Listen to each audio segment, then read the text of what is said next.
I lived alone on a dirt road 20 minutes from the nearest town. My closest neighbor was 2 miles away. Nobody came out here at night.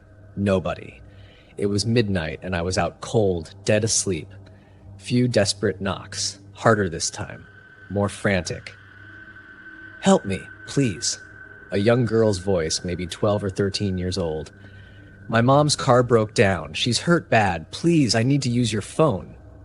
I grabbed my cell and moved toward the door. My hand touched the lock, then stopped. Something felt off. Why would a kid be out here at midnight? There were no car headlights, no sounds of an engine, just darkness and silence. "Where's your car?" I called through the door. "Down the road. Please, she's bleeding." I ran to find help. My heart hammered. If someone really was hurt, every second counted. But my gut was screaming at me. I looked through the peephole. A small figure stood there, head down, hands pressed together like she was praying. She wore a dirty pink jacket. "Step back so I can see you better," I said. She didn't move. "Please hurry. She might die." "I'm calling 911. They'll send an ambulance." I dialed and gave the operator my address. Told her about the girl and the supposed accident. "Sir, there are no reports of any accidents on your road tonight," the operator said. "Stay inside. Officers are coming." The knocking stopped. Complete silence. Then I heard something that made my blood run cold. Footsteps. Walking away from the door, circling around my house. I ran to the window and peeked through the curtain. A small figure in a pink jacket was testing my windows, pulling on them, checking if they'd open. When she couldn't get them open, she moved to the next one. This wasn't a scared kid. This was someone checking for entry points. "What do you want?" I shouted. She stopped and looked directly at my window. Even in the darkness, I could see her face now. Not a child.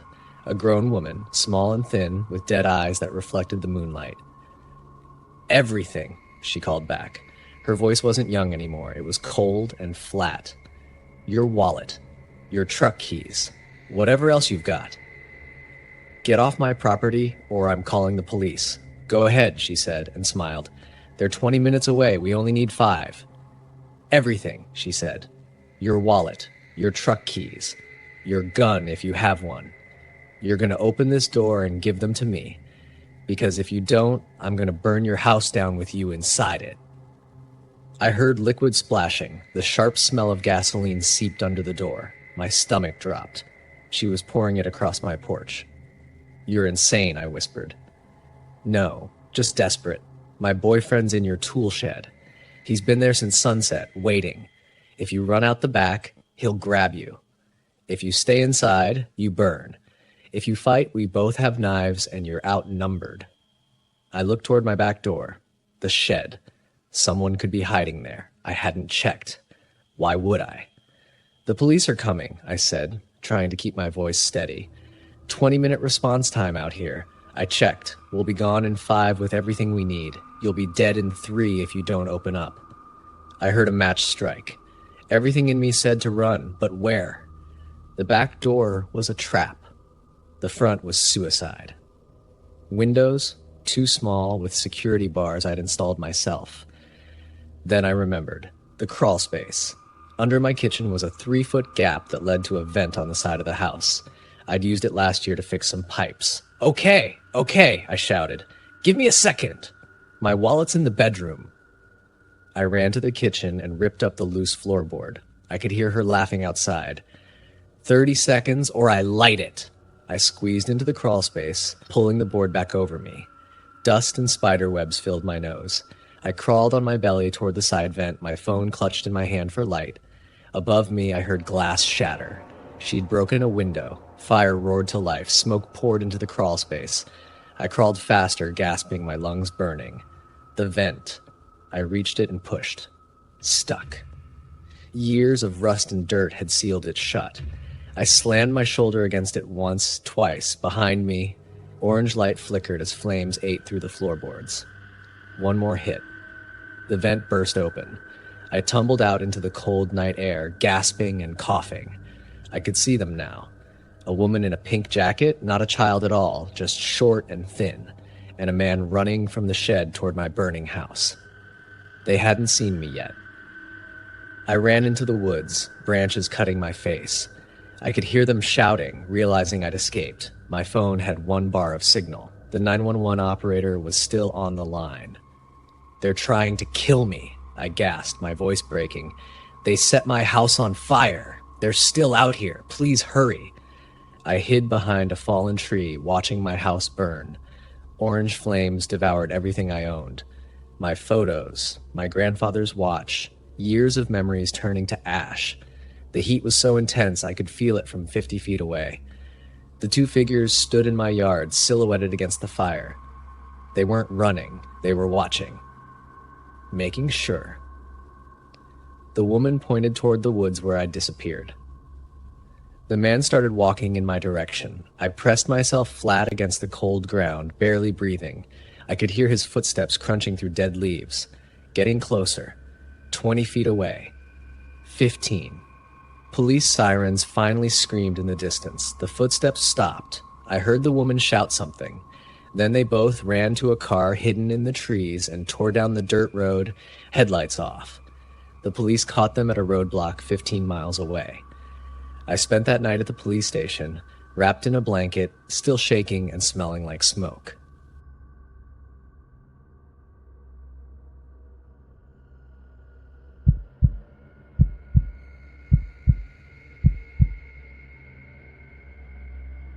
The blood on my knuckles had dried dark brown.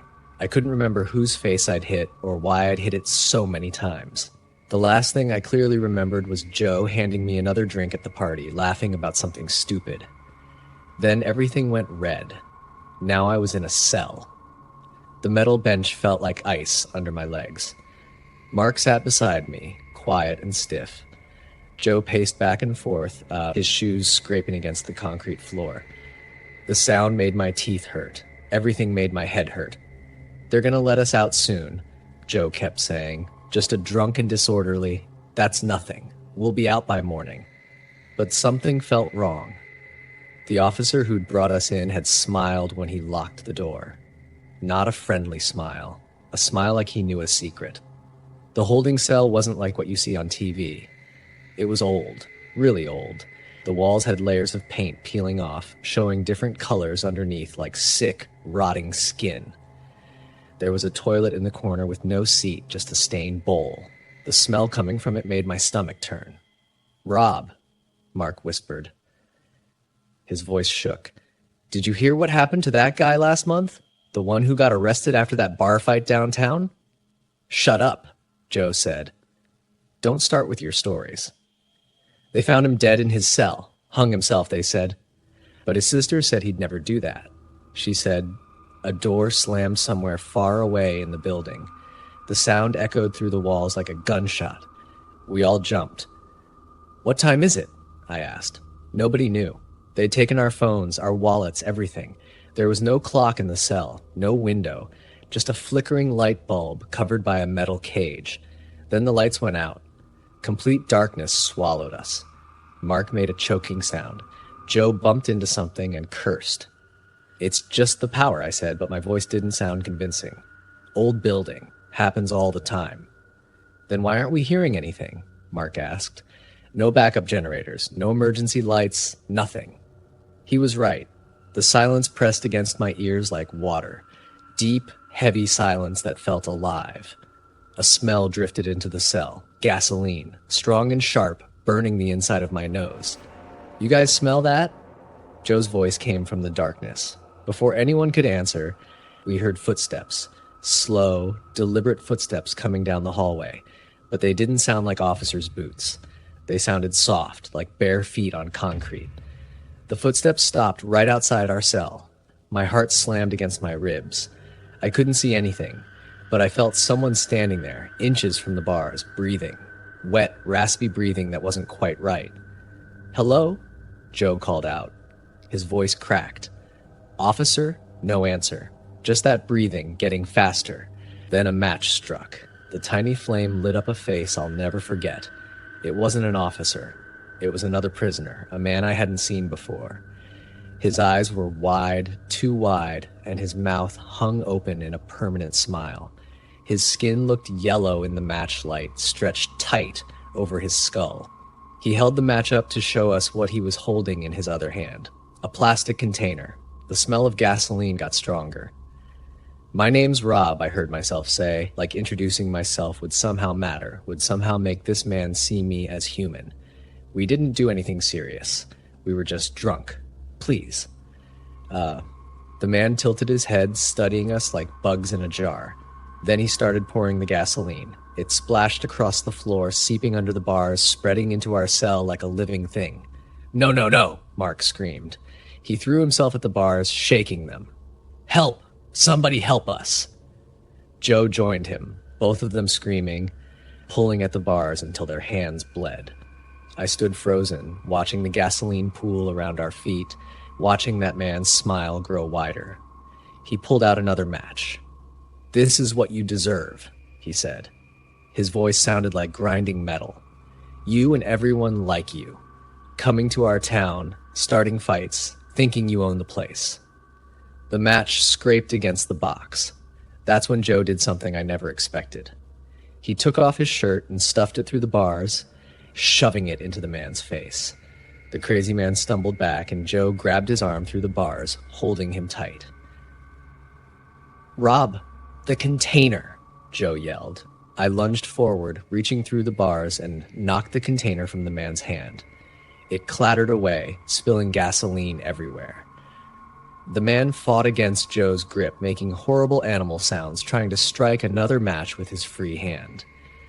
Mark joined Joe, both of them holding the man's arms through the bars. The man twisted and snapped his teeth at them like a wild dog. Suddenly, real lights blazed on. Bright, fluorescent lights that made us all squint. Heavy footsteps pounded down the hallway. Real officers this time, 4 of them, their radios crackling. They pulled the crazy man away, slamming him against the wall. He laughed the whole time, a sound that turned my blood cold. "You're next," he screamed at us as they dragged him away. "All of you, you're all next." One officer stayed behind, looking at the gasoline on the floor, at our terrified faces. He was older, with gray in his hair and tired eyes. "You boys are lucky," he said quietly. "That's Richard Moss. We arrested him tonight for killing his wife. He must have broken out of his cell during the power outage." He paused, his face going pale. "The main breaker was switched off. Someone helped him." The words hung in the air between us. They moved us to a different cell after that, in a different part of the building. We sat there until morning, none of us sleeping, none of us talking much. Joe's hands wouldn't stop shaking. Mark kept crying quietly. I just stared at the wall, seeing that yellow face, that smile, those matches. When they finally released us at dawn, the charges dropped to a simple fine. We walked out into the parking lot. The sun was rising, painting everything gold. It should have felt like freedom. It should have felt like a new beginning. But I kept thinking about what the officer said. Someone switched off the power. Someone opened Richard Moss's cell. Someone gave him the gasoline and matches. Someone in that police station wanted us dead. I never told anyone this part. But as we walked to Joe's car, I looked back at the building. In a window on the 3rd floor, I saw an officer watching us. He raised his hand in a slow wave. He was smiling the same smile Richard Moss had.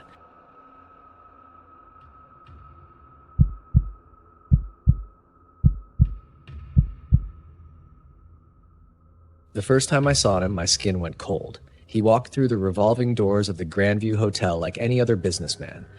Dark suit, leather briefcase, expensive watch. But his eyes found me immediately, and they didn't look away. Not even once. I smiled my professional smile. "Welcome to the Grandview. How can I help you?" He didn't answer right away. He just stared. His eyes moved across my face, down to my name tag, back up again. I felt naked under that stare. "Room. 2 nights." His voice was flat, empty. My hands shook as I typed. Karen, my colleague, noticed and gave me a concerned look. I tried to act normal, but those eyes were burning into me. When I handed him his key card, his fingers brushed mine. They were ice cold. "Room 4112. The second day was worse. He came down to the lobby 6 times with no reason. He would stand near the reception desk, pretending to read a newspaper or check his phone. But he was always watching me. His head would turn slightly, following my movements. When I walked to the printer, his eyes tracked me. When I helped other guests, he would move closer. "That guy is creepy," Karen whispered during our break. "He hasn't blinked in like 5 minutes." She was right. I had noticed it too. Those eyes just stayed open, fixed on me like I was the only thing in the world. By the third day, he should have checked out, but he extended his stay, then extended again. My manager, Mr. Hector, was happy about the extra money. I felt sick. He started appearing everywhere. When I took my lunch break in the staff room, I would see him in the hallway outside through the small window. When I finished my shift and walked to the parking lot, his rental car would be there, engine running. He never got out. He just watched. I stopped wearing makeup. I wore baggy sweaters instead of my usual blouse. Nothing changed. Those eyes still found me. On the 5th night, I stayed late to finish paperwork. The lobby was empty except for me and the night guard, old Mr. Gray, who was half asleep at his desk by the entrance. That's when he came down. The elevator doors opened, and he stepped out. This time, he didn't pretend. He walked straight to the reception desk. My heart hammered so hard I thought it would crack my ribs. "Can I help you?" My voice cracked. He leaned over the desk. His breath smelled like chemicals, sharp and wrong.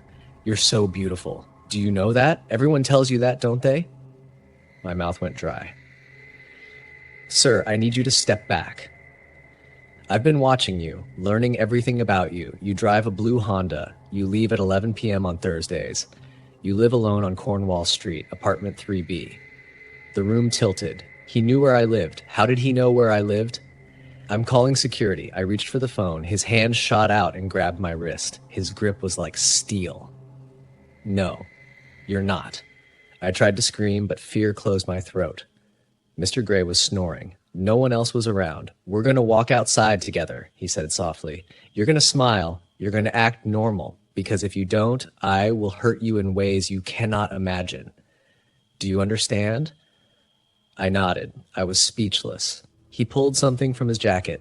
A gun. Small, black, real. He pressed it against my side, hidden under his jacket. "Move." We walked through the lobby, past sleeping Mr. Gray, through the doors. The cold night air hit my face. His car was right there, running. "Get in the trunk." "Please," I whispered. "Please don't do this." He grabbed my hair and shoved the gun against my head. "Get in." That's when I heard it. A voice. "Step away from her. Now." We both turned. Karen stood there, holding her phone, the screen glowing. "I'm recording everything. We have CCTV footage. The police are already on their way. I called them 5 minutes ago." His grip loosened just a fraction. That's all I needed. I stomped down hard on his foot, threw my elbow back into his ribs, and ran. He lunged for me, but Karen threw her coffee cup at his face. Hot liquid splashed across his eyes. He screamed. Then the sirens. Red and blue lights flooded the parking lot. Car doors slammed. Voices shouted, "On the ground! Now!" He tried to run. They tackled him. The gun skittered across the pavement. Officers swarmed around him, forcing his hands behind his back. Karen pulled me into a hug. I was shaking so hard, my teeth chattered. Later, at the police station, they told me everything. His real name was Roger Hale. He had done this before. "Your friend saved your life," Detective Morrison said. "She noticed him following you 2 days ago and started documenting everything and sent us the CCTV footage too." Karen sat beside me, squeezing my hand. "I wasn't going to let anything happen to you." Roger Hale was sentenced to 25 years. They found enough evidence in his car and hotel room to keep him locked away for a long time.